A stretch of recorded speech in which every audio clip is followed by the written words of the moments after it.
लिहाज से पूर्वांचल काफी अहम है। मतदाताओं ने कई चिंताएं और उम्मीदें जाहिर की। बीजेपी का सबसे ज्यादा फोकस उत्तर प्रदेश पर है। देखिए ये ग्राउंड रिपोर्ट। जैसे जैसे लोकसभा चुनाव नजदीक आ रहे हैं, राजनीतिक पार्टियों ने अपनी अपनी तैयारियां भी शुरू कर दी हैं। बीजेपी का सबसे ज्यादा फोकस उत्तर प्रदेश पर है। यहाँ अगर पूर्वांचल की बात करें तो वाराणसी, प्रयागराज, गोरखपुर, गाजीपुर और बलिया समेत कई लोकसभा सीटें हैं जो राजनीतिक रूप से काफी अहम हैं।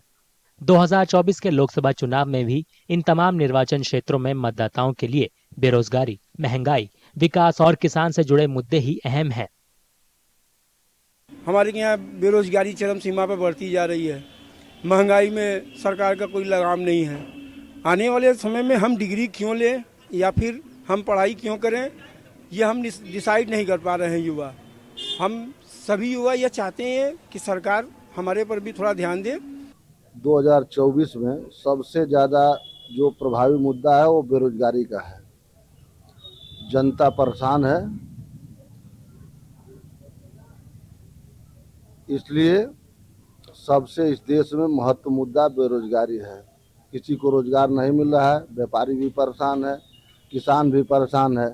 किसान की खाद की बोरी में पहले 5 किलो कम था, अब 10 किलो कम हो गया। लेकिन इस बार के आम चुनाव में किसानों का मुद्दा राजनीतिक पार्टियों पर असर डाल सकता है। मतदाताओं की माने तो उत्तर प्रदेश सरकार में किसानों को उनका बुनियादी हक नहीं मिल पाया है। सरकार से यही उम्मीद है कि वो किसानों के हक में, किसानों का जो वैधानिक हक अधिकार है वो मिले। अगर बनारस की बात की जाए तो बनारस के किसानों की अधिक से अधिक जमीनें अधिग्रहित हो रही है, तो अधिग्रहण की प्रक्रिया भूमि अर्जन एवं पुनर्वास कानून के आधार पे हो, न कि जबरदस्ती हो। किसानों की आय दोगुनी करने की बात मोदी सरकार ने किया था, लेकिन दोगुनी क्या करेंगे, वो किसानों की जो एमएसपी की बात किए थे वह आज तक नहीं घोषित कर पाए कि किसानों का जो फसल है उसकी एमएसपी की दर क्या होगी, ये आज तक तय कर नहीं पाए। और उल्टे जो खाद 50 केजी की बोरी आती थी आज वो 40 केजी की आ रही है और दाम अधिक हो गया है। हालांकि कई मतदाताओं की राय काफी अलग है। कई वोटर्स मोदी सरकार के कामकाज से काफी खुश हैं। वर्तमान सरकार के साथ ही जाने का मन बनाए हुए हैं। कारण कि जैसे जिनके पास मकान नहीं था उनको मकान मिल गया, लोगों को राशन फ्री मिल रहा है, तरह तरह की सुविधाएं मिल रही हैं। 5 लाख का उनको जो मोदी ने दे दिया लालच में इलाज करवाने के लिए आयुष्मान कार्ड, उससे लोग प्रभावित हैं। विकास विकास विकास यहाँ का मेन मुद्दा है। और पूर्व में इसके पहले भारतीय जनता पार्टी की सरकार ने, माननीय मनोज सिन्हा ने बहुत विकास कराया। जाति में फंस के यहाँ की जनता ने उनको हराने का काम किया, विकास अवरुद्ध हुआ, नहीं तो अभी एयरपोर्ट चालू हो गया होता। लेकिन इस बार जातीय समीकरण में भारतीय जनता पार्टी बहुत मजबूत स्थिति में है। मतदाताओं की राय बेशक अलग अलग है, लेकिन बेरोजगारी और स्वास्थ्य सुविधाएं अब भी मौजूदा सरकार के लिए चिंता का सबब बनी हुई है। जो वर्तमान समय में सरकार काम कर रही है, मुझे नहीं लगता है कि उस पर कुछ कहा जा सकता है। वो बहुत बेहतरीन है। आप राम मंदिर को देखेंगे, इतने समय से जो रुका हुआ था इसी सरकार के समय में वो पूरा हुआ है। बेरोजगारी कहीं नहीं कहीं तो है ही है, लेकिन हम उस पर ये कहेंगे कि बेरोजगारी के साथ साथ हमारे जो पॉपुलेशन में उसमें भी वृद्धि है। इस मुद्दे पर हम ये भी कहेंगे कि सरकार को थोड़ा सा ध्यान देना चाहिए रोजगारी और महंगाई पर। यहाँ पर जो है जरा सी भी जो है एक मेडिकल में अगर स्पेशलाइजेशन की भी बात करें तो बहुत सारी ऐसे डिपार्टमेंट है जिसके डॉक्टर यहाँ पर आज भी नहीं है। अगर वो जिला चिकित्सालय में व्यवस्था हो सके तो बहुत अच्छा रहेगा। इस बार आम चुनाव में राम मंदिर का असर भी दिख सकता है। प्रयागराज के लोगों का कहना है कि राम मंदिर का निर्माण बाकी सारे मुद्दों से ऊपर है। देखिए, डेवलप तो कहने की बात रहेगी, हवा ही रहेगी जो जैसे जिस तरह से, लेकिन सारा समीकरण जो है, और इसमें जो दूसरा मुद्दा इसमें अगर राम मंदिर को लेके है वो भी बहुत उसका असर रहेगा चुनाव में। देखिए, एक तरफ तो जाति है, एक तरफ विकास है, एक तरफ राम और राष्ट्र।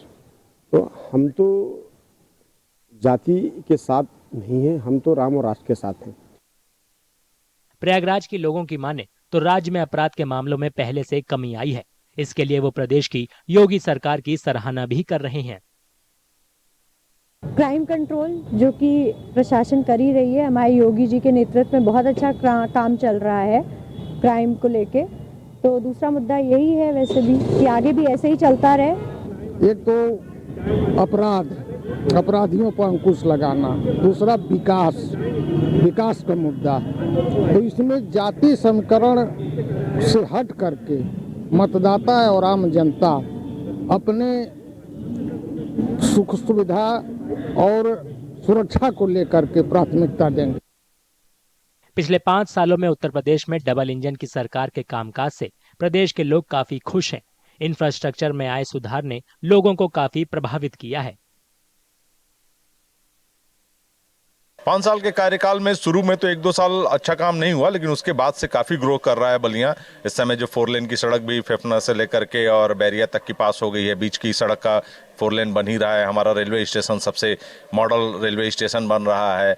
देखिए, इसमें रेशियो तो हमेशा 60-40 का रहता है, सेंट्रल में बहुत ज़रूरी है। और ये ज़रूर हम मानते हैं कि जो नया आएगा वो और कुछ नई चीज़ें लेके आएगा, नए वादे लेके आएगा, जिसमें से अगर वो 60% भी कर देता है तो बहुत कुछ हो जाएगा बलिया के लिए। ये ज़रूर है कि बहुत कुछ हुआ है बलिया में विकास। पहले से लाइट भी बहुत बेहतर हो गई है। लाइट की समस्या पहले बहुत रहती थी, लाइट की समस्या भी बहुत दूर हुई है। रोड अच्छे हो गए हैं, तो विकास कार्य तो हो रहा है, ऐसा नहीं कि विकास कार्य नहीं हो रहा है। पूर्वांचल की बात करें तो इस क्षेत्र का लोकसभा चुनाव में राजनीतिक महत्व है।